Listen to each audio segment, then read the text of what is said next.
And so the Globe said, we're going to take a chance. We're a progressive sports section. We're going to make her the first woman to cover the NFL as a beat. And yes, the challenges were enormous. Welcome back to The Thermostat with Jason Barger.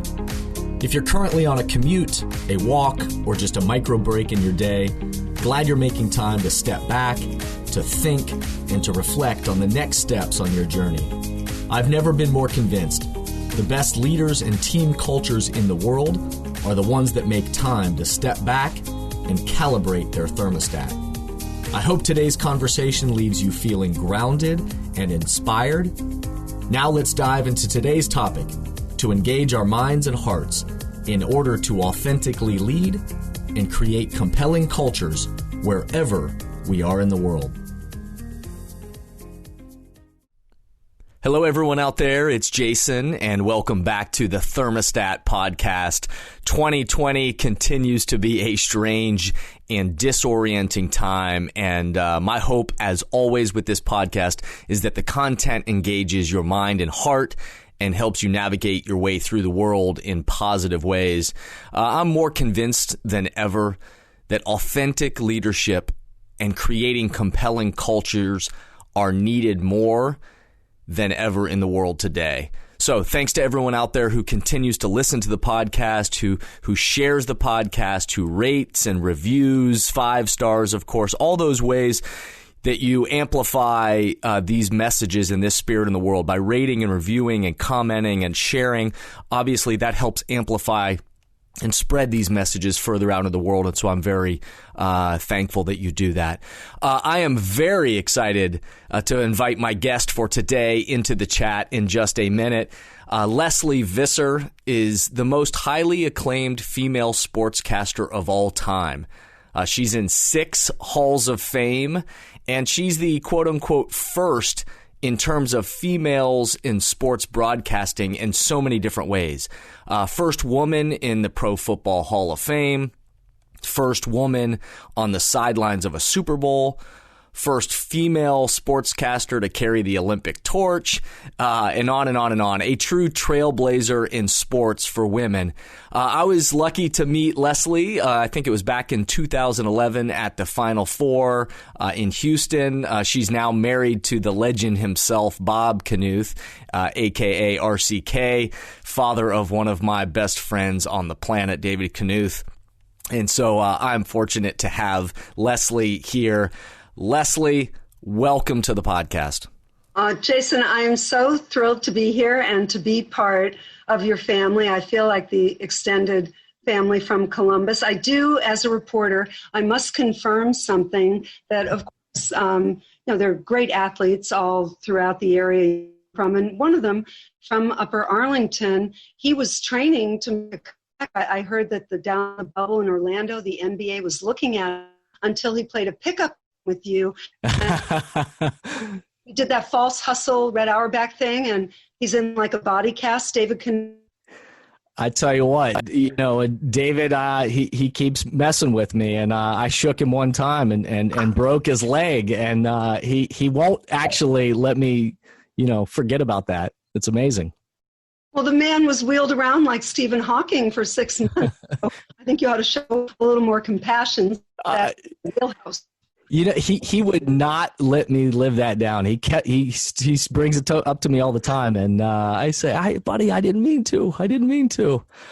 You and I have so much in common, at least that we love some of the same people. We know that we love sports, but also as I was getting ready for this interview, I realized that there was something else that we had in common, and that is I was looking through your photo gallery in your bio. In all the pictures that you had, and I saw a picture of you in 1989, your early days, with CBS, and saw that you standing there days before the Berlin Wall was falling. There you were reporting on it. And so we have something else in common that I want to share with you, and that is, you can see this. Listeners, you can just imagine I'm holding this. These are pieces from the Berlin Wall. We might have been there at the exact same time. My family, I was an 8th grader at the time, and my family had the foresight. My parents woke us up over Christmas break and decided that they were going to take us and we were going to go help tear down the Berlin Wall. And so look at this. These are pieces from the actual Berlin Wall. We have that in common. I love that, Jason. I chipped off pieces and brought everybody for Christmas. Of course, it happened in October of '89. And it was really profound for me, not just as a journalist, but my dad had grown up in Amsterdam under the Nazi occupation. He was not Jewish. They all were starving. They all were trying to help families who were helping Jewish people. And they were under the German boot for 5 years, I guess, in Rotterdam, the bomb. 1940, liberated in 45. So for me to be at the foot of the Berlin Wall and see those people who walked for days from Potsdam and Dresden to get through that Brandenburg Gate just to taste freedom, I felt, it was one of the two great stories of the century. Yeah, it was amazing. And as a kid to be there, I didn't fully, of course, understand the breadth and the depth of that moment, but so grateful to this day that my parents had the foresight. And it's a much longer story I'll tell you at some other time. But the fact that they took us there and had us, and we literally were helping to tear down the Berlin Wall. And for you, earlier in your career, that had to have been an amazing thing to get to do. I already. In the bio, I already laid out that you are a trailblazer for women in sports broadcasting and all that. But your recent article, just recently in the Boston Globe, that I loved what you were writing about, and you were talking about starting out as a female in this very macho male culture where you literally were the first one that was kind of breaking in. And as the first woman covering the NFL, I loved it in the article. You said on your actual media credentials, it said no women or children in the press box. And yet here you are as a woman trying to begin. What were those beginning years life of breaking into that male dominated industry? It was a real frontier. And I was in the position I was so grateful. The Boston Globe, people always say to me, oh, didn't you start as a writer? I say, no, a writer is what I am. The TV was some extension of it, but in my soul, I always wanted to be a sports writer. I was blessed to go to the Boston Globe that they were the 2780s. It was Collins on tennis and Peter Gammons on baseball and Bob Ryan on basketball, Will McDonough on football. The staff that I work with, we are in 11 halls of fame, and that's not the other 6 for me that two of us are in the pro football, 4 are in Cooperstown. And it was just it always got voted the number 1 sports section. And so the Globe said, we're going to take a chance. We're a progressive sports section. We're going to make her the first woman to cover the NFL as a beat. And yes, the challenges were enormous, but I was so grateful. I had such an attitude of gratitude. I didn't complain, especially my dad, having grown up under the Nazi occupation, what I was going to complain because there were no provisions, locker room provisions. So it did make it very challenging. There were no ladies' rooms. I was the first woman. Obviously, not equal access. I stood in parking lots the first 7 years I covered the NFL because I think it was at the very Pete Rozelle, the beginning of Tagliabue, that the rooms were open. But I started in 1975, so it was the early 80s. Yeah. It took a while, but, I was so thrilled. It was to be... I love sports. Other kids love music or poetry, but I really cared how the Red Sox moved the runner over. Yeah. Well, I'm sorry that your Red Sox are not doing so well right now, but I think the whole team should opt out. Yeah. Why can't the whole team opt out? By the way, speaking of that, I need to know, this is a need to know basis. Yeah. So Ohio State preseason ranked number 2. So if Clemson loses, Ohio State without playing comes number 1. I think that sounds fair. I think that sounds completely fair. And then I feel like maybe there'll be enough of an outcry that would make us actually play that game, because those of us that are Buckeye fans, we're still aching over the last loss to Clemson that we feel like was just torn away from us. So, but I think it sounds fair, right?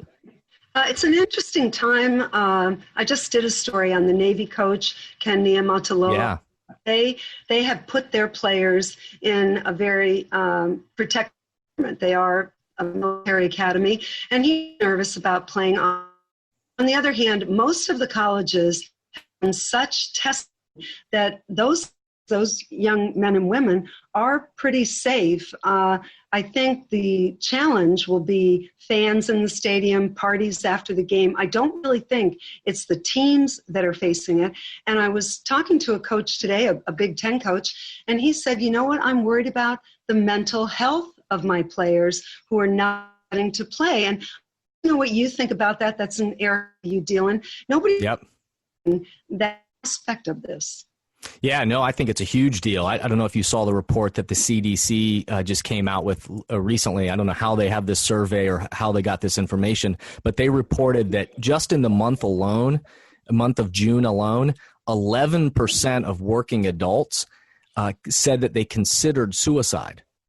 11% of working adults in America.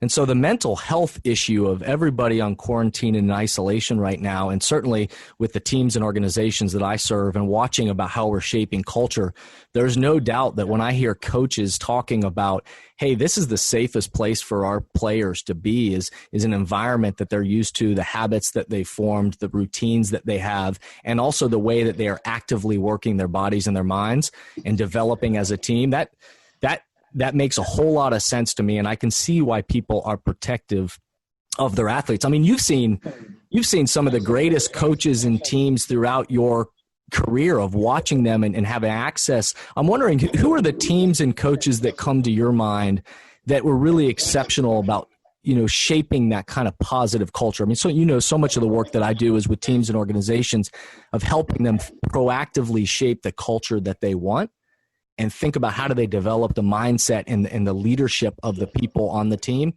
Who comes to your mind that really shaped authentic and positive cultures? Well, I've had many influences in my life, which I've tried to take the good from each one. Mike Krzyzewski, who's one of my favorites. Of course. Which is stronger, 5 fingers or a fist? So I've taken quite a bit from the people. Most of all, Billie Jean King. I think when she beat Bobby Riggs in 1973 in the Astrodome in Houston, that was the moment of the women's movement. It was about gender equity, political equity, social equity. And ever since then, she has just been on the forefront teaching people. And she's inclusive. She always wanted men and women to play. She invented World Team Tennis, founded it. So she was very, very important for me to observe, and I've become a good friend of hers now. I loved Arthur Ashe. You probably know, went to South Africa in the 60s to try to help end apartheid. So having grown up in the 60s, I marched for equal rights, marched for civil rights. So the social change agents were the ones that meant the most to me. But the coaches that I've enjoyed getting to know the most, number one, Rick Pitino, who, of course, introduced me to Bob Knuth. So yeah. Forever thank Rick for that. I was Rick's beat writer when that's what they call if you cover a team for a newspaper. I was 21 at the Boston Globe. He was 22 at Boston University. And so we both sort of grew up together. I've covered all 7 of his Final Fours. Bob and I are extremely close to him to this. He'll have Iona turned around. You watch that. I have no doubts. I mean, he's won everywhere that he's gone. And some of the guys that I think of, in addition to that, I think of that right now. I mean, guys that I know that you know. I love what Mark Few at Gonzaga has done. I think their story over the last 2 decades is just amazing. I study and root for them. Jay Wright at Villanova, of course, of what he's been doing. Tony Bennett at Virginia. I mean, there's so many great examples. I mean, just in college basketball, but across sports of places that are. It's no secret that they are intentionally developing a culture of not just what they do, but how they do it.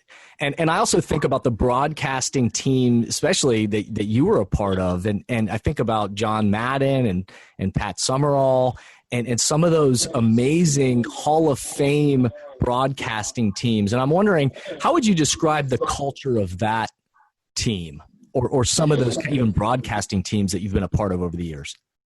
Yeah, I've had the privilege of doing many. I took John Madden's bus many times with him across America, and it was HD sort of in line John was Mark Twain. He'd look out the window and make an observation as we'd be riding through Utah, going to El Paso. He'd say something, and then he'd see like a high school game, and we'd have to stop and see it, like under the lights in Texas. This was a wonderful observer, and he and Pat Summerall blended because they were a perfect match. Pat was a minimalist and yet brilliant. He majored in Russian history, was very unusual when he got out of college.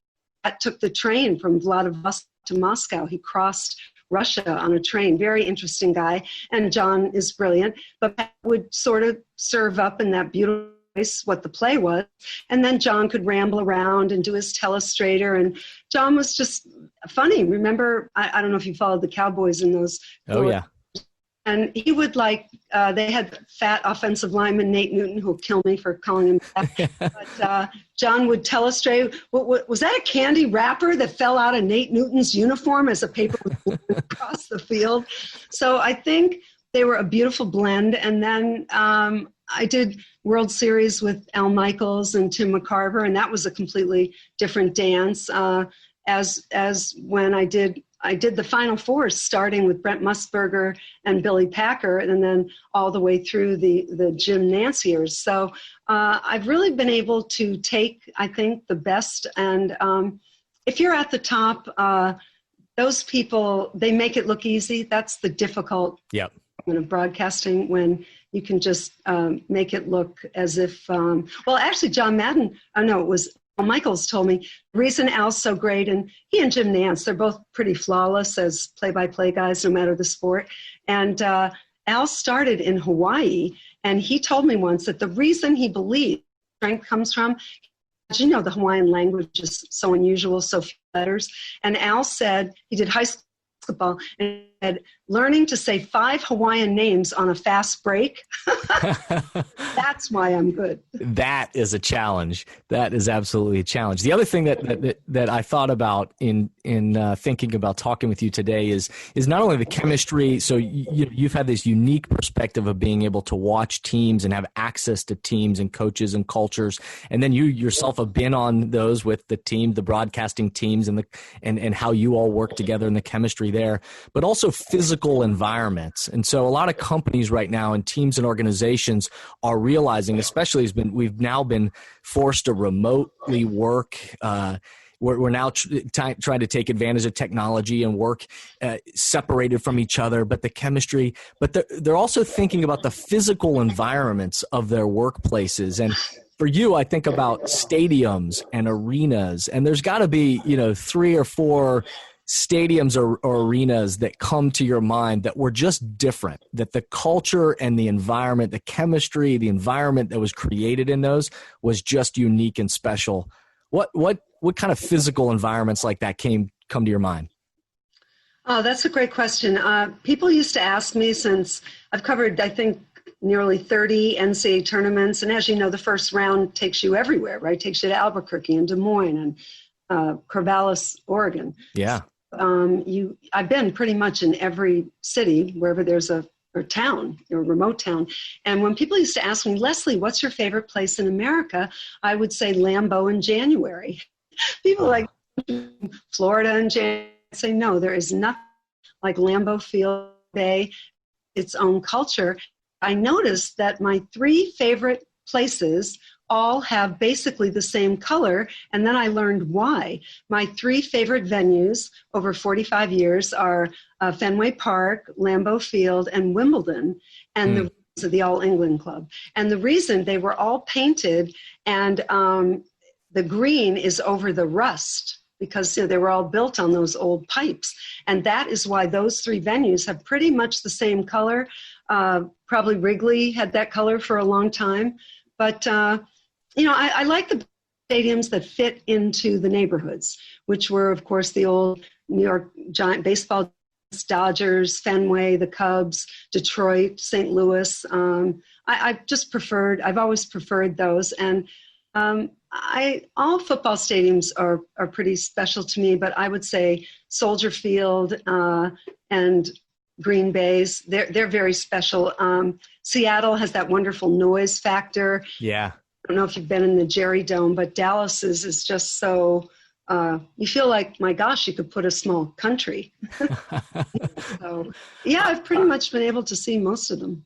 I'm going to have to get to Lambeau because people just rave about that experiencing of being in Lambeau. And what I've been talking to a lot of teams and organizations about lately as we've been doing these virtual team gatherings and culture shaping sessions is that even though we're having to be at a distance, there's going to be a time, and many stadiums and arenas right now are either not having fans or are, going to play with bringing back 10 or 20% of the fans and socially distance. There will be a time in the future where, again, there will be kind of power in congregation, and there's just energy. There's a power in a stadium that's filled or an arena that's filled when the stakes are on the line, and there's just power in congregation. And everybody says that Lambeau is just one of those places you got to get. So, well, it's real. They tailgate before, and they do play polka music, and along with all kinds of music. But then after the game, where a lot of people have big,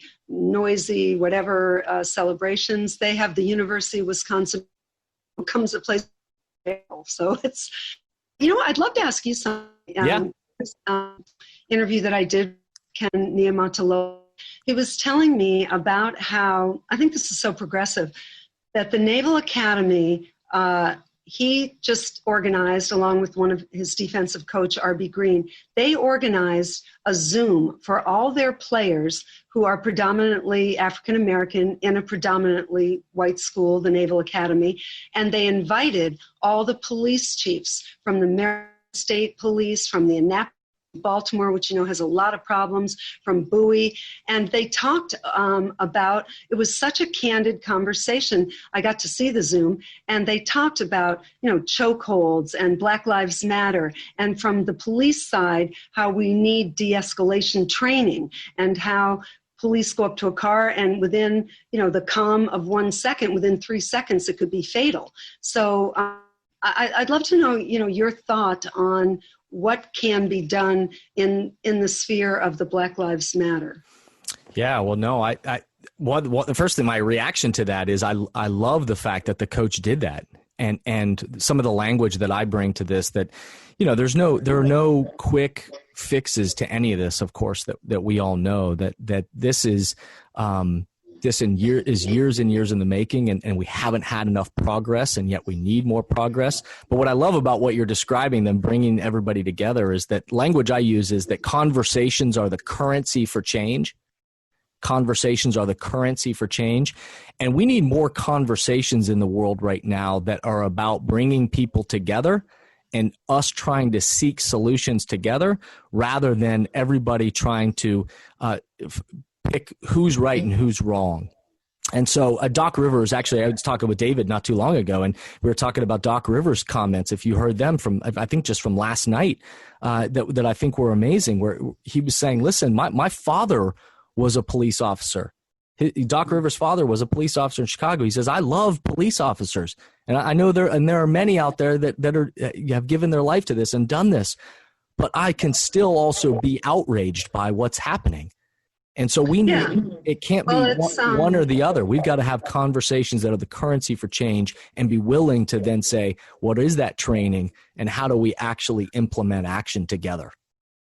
Yeah, I wish we'd be a little farther down. The next time we talk, I need you to be more specific, because that is the answer. But people, when they get in trouble, they call 911. On the other hand, they see George Floyd. So, all police are not bad, and all citizens are not bad, and some have reason to be fearful. I mean, that if I get stopped, I reach for the glove compartment. I don't think twice about it. And yet many African Americans, if not most African Americans, have to think before they reach for the glove compartment. So there is a disconnect here. No doubt. I do think this. I had the privilege, I met Nelson Mandela one time, and Nelson Mandela's entire ethic, he was, as you know, in Robbins Island prison for 24 years. He could touch his hands on either side. He did not come out bitter. What he came out saying, he endorsed the rugby team, the South African all-white rugby team. He came out saying sport has the power to change the world. Mm-hmm. And saying about Doc, who's experienced both, but he can deliver that message. I think that, or LeBron we see, Yep. or and like you say, there are people who've had law enforcement in their families. So I think that is an answer. I think sport is the ultimate passport for change. Yeah, and I think there are people that are right now that are in positions where their voice, they have this platform. And in Doc's case, he also has this amazing experience that almost that this moment is here for him to be able to share that voice. And we need more of that. No doubt about that. There's no simple solutions. One other thing I want to point out just from the article, because I thought this was fascinating too, in your Boston Globe article, which connects to this as well. But it said, the quote you had was, women in business can have all three elements to succeed: knowledge, passion, and stamina. But no one prepares you for humiliation. And you said that the culture was changing, but we still had a long way to go. That relates to, I think, everything that's happening in the world, right? We still have a long way to go in so many areas in society. But what would you say about that, especially women that are trying to break into their industry or what would you say to that quote in 2020? Well, I think it's true. Women still, they are humiliated in the workplace. You had the 15 women from the Washington Redskins, which is why the Globe asked me to write that column, that they felt harassed in the workplace. They felt that they weren't allowed to pursue their dream without certain quid pro quos, and we've seen it in some other areas of business, but it's certainly not true. Just like we're talking about Black Lives Matter, it's not true. The Globe never pressured me in any way, and that was 45 years ago. So, but I do think that people don't, sometimes people speak and you are going to be humiliated. So I do quite a bit of speaking myself, and I tell them it is going to happen, and you're going to have some scar tissue, and that's okay. We're, the society, human beings, we're a work in progress, and we're all going to make mistakes. And to your point, conversations are the way out of that. But I do feel that for women in sports, you see so many, and the ones, Jason, that you think are great are great. You see Michelle Tafoya or Susie Colbert, CBS, we have Tracy Wolfson or Pam Oliver. So I would tell you that Allie LaForce, all the ones that you see that you think, she seems authentic, they are.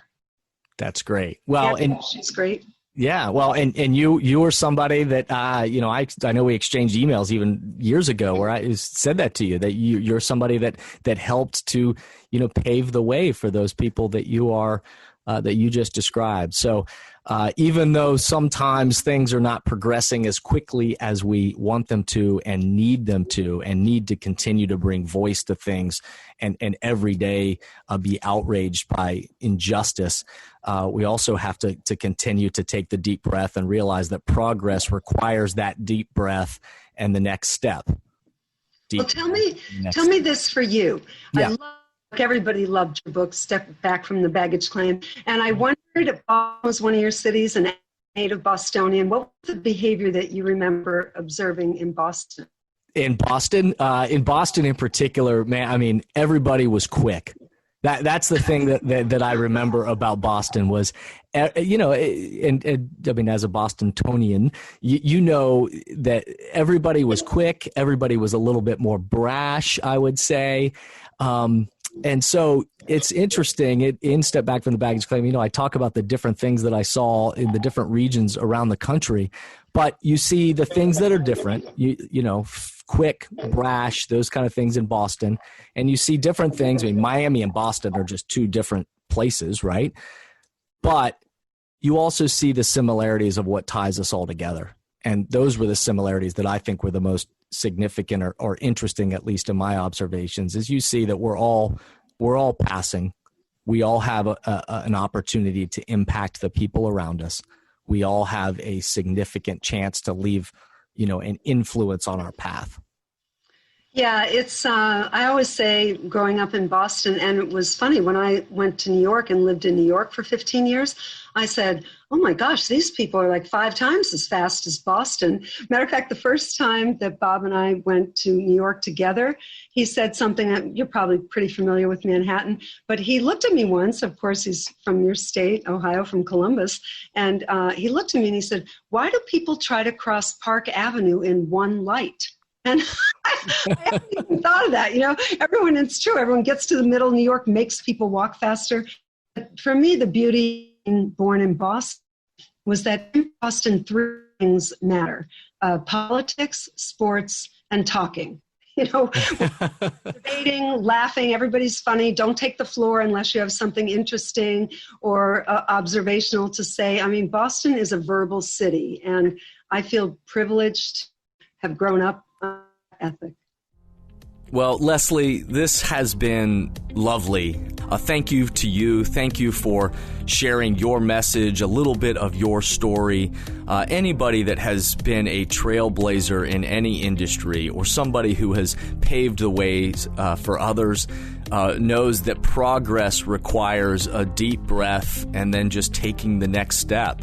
And a deep breath and taking the next step and moments of pause and even in the midst of challenges of making sure that we say what are the solutions and how are we going to continue to move forward. So I'm convinced that right now in the world, all our teams, every team culture, organizational culture right now in the world needs leaders who are intentionally seeking solutions, that are taking that deep breath in the midst of many challenges in the world right now, and then are taking that next step together. They are the thermostat kind of cultures that realize what is the temperature that we're trying to set as people and as teams and as leaders. And if we want to set a temperature of inclusion, of leadership, of seeking solutions and positive change, then that is the temperature that we need to set together. So I want to thank Lesley for being a part of today's podcast. I look forward to our next chat, Lesley. And certainly anybody out there that's listening, I hope that you'll stay connected at Jason V. Barger on social media, at Jason V. Barger, and certainly continue to stay tuned on the podcast and stay tuned because more great stuff is to come. Lesley, thank you so much for joining me. Thank you for listening to today's podcast, and I hope the messages and questions stimulate positive change along your path. As always, if these messages resonate with you and add value to your life, I hope you'll help amplify them throughout the world. Please rate, comment, and share on whatever podcast or social media platform you're using.